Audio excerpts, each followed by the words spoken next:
Hello, aspirants. Welcome to the Thinking Cap, a channel which makes your cap to think.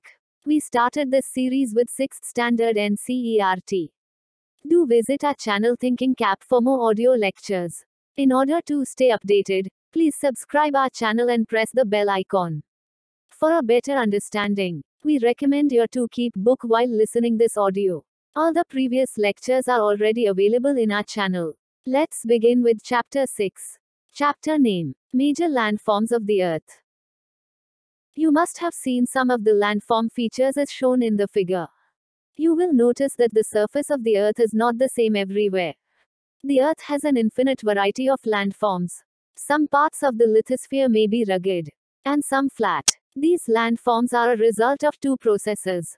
You will be amazed to know that the ground you are standing on is slowly moving. Within the Earth, a continuous movement is taking place. The first, or the internal process, leads to the upliftment and sinking of the Earth's surface at several places. The second, or the external process, is the continuous wearing down and rebuilding of the land surface. The wearing away of the Earth's surface is called erosion. The surface is being lowered by the process of erosion and rebuilt by the process of deposition.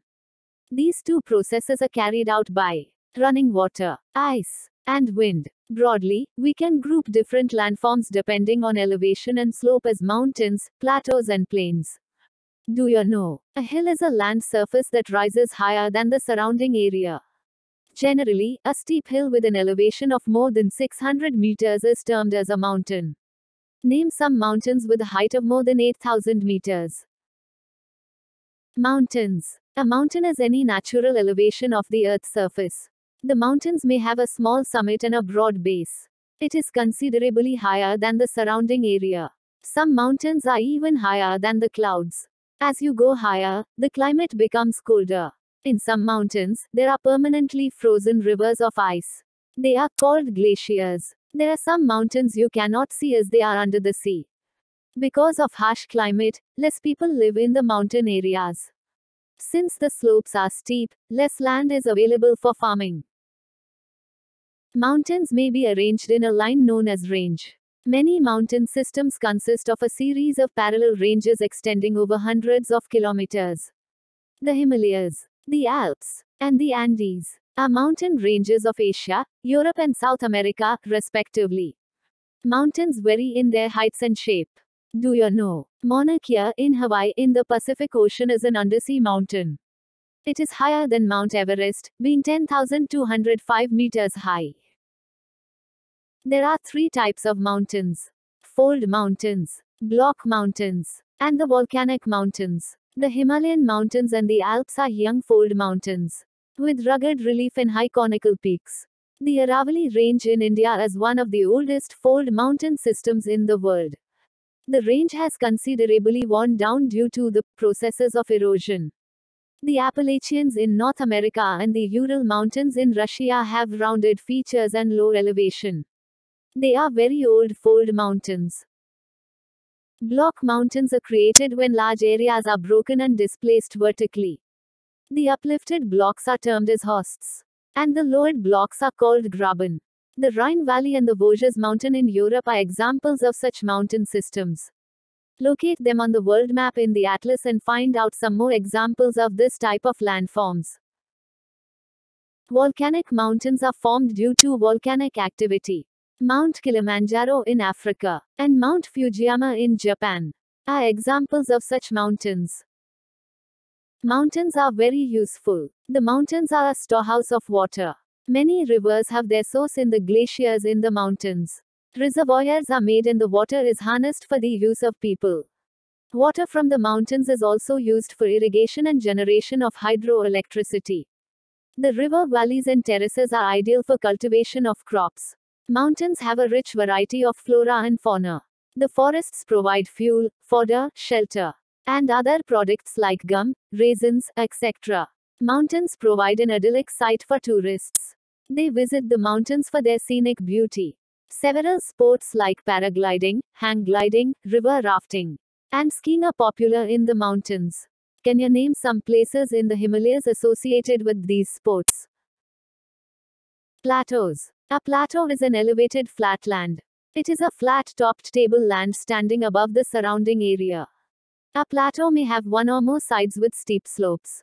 The height of plateaus often varies from few hundred meters to several thousand meters. Plateaus, like mountains, may be young or old.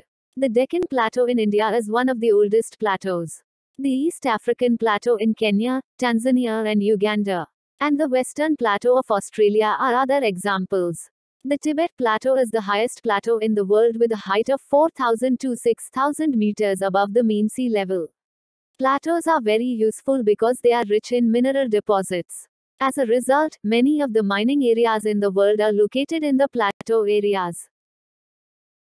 The African Plateau is famous for gold and diamond mining. In India, huge reserves of iron, coal and manganese are found in the Chota Nagpur Plateau. In the plateau areas, there may be several waterfalls as the river falls from a great height. In India, the Hundru Falls in the Chota Nagpur Plateau on the river Subarnarekha and the Jog Falls in Karnataka are examples of such waterfalls. The lava plateaus are rich in black soil that are fertile and good for cultivation. Many plateaus have scenic spots and are of great attraction to tourists. Plains. Plains are large stretches of flat land. They are, generally, not more than 200 meters above mean sea level. Some plains are extremely level. Others may be slightly rolling and undulating. Most of the plains are formed by rivers and their tributaries. The rivers flow down the slopes of mountains and erode them. They carry forward the eroded material. Then they deposit their load consisting of stones, sand and silt along their courses and in their valleys. It is from these deposits that plains are formed. Generally, plains are very fertile. Construction of transport network is easy. Thus, these plains are very thickly populated regions of the world. Some of the largest plains made by the rivers are found in Asia and North America. For example, in Asia, these plains are formed by the Ganga and the Brahmaputra in India, and the Yangtze in China. Plains are the most useful areas for human habitation. There is great concentration of people as more flat land is available for building houses as well as for cultivation. Because of fertile soils, the land is highly productive for cultivation. In India too, the Indo-Gangetic plains are the most densely populated regions of the country. Landforms and the people. Humans have been living on different kinds of landforms in different ways. Life is difficult in mountainous areas. Plains provide much better conditions. It is easy to grow crops, build a house or a road in a plain than a mountain. Can you point out some differences in the ways people live on different kinds of landforms? Sometimes, natural calamities such as earthquakes, volcanic eruption, storms and floods cause widespread destruction. Huge loss of life and property takes place. By creative awareness about such incidences, we may lower the risks. You may find out from your own surroundings in how many ways we use the land and water. Quite often we use the land in a wasteful manner. For example, constructing houses on a fertile land. Similarly, we throw garbage on land or in water, making them dirty. We should avoid using such important gifts of nature in a careless manner. The available land is not only for our use. It is our duty to leave the earth a better place for future generations as well. Do you know? Swachh Bharat Mission. Healthy mind lives in healthy body, and for a healthy body, clean environment, particularly clean water, air and hygienic surroundings are prerequisites.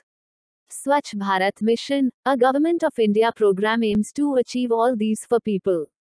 Dear aspirants, we hope you liked our video. Thank you for watching. We hope to continue this. Do like, subscribe the Thinking Cap, and please share and support us for more videos in this series.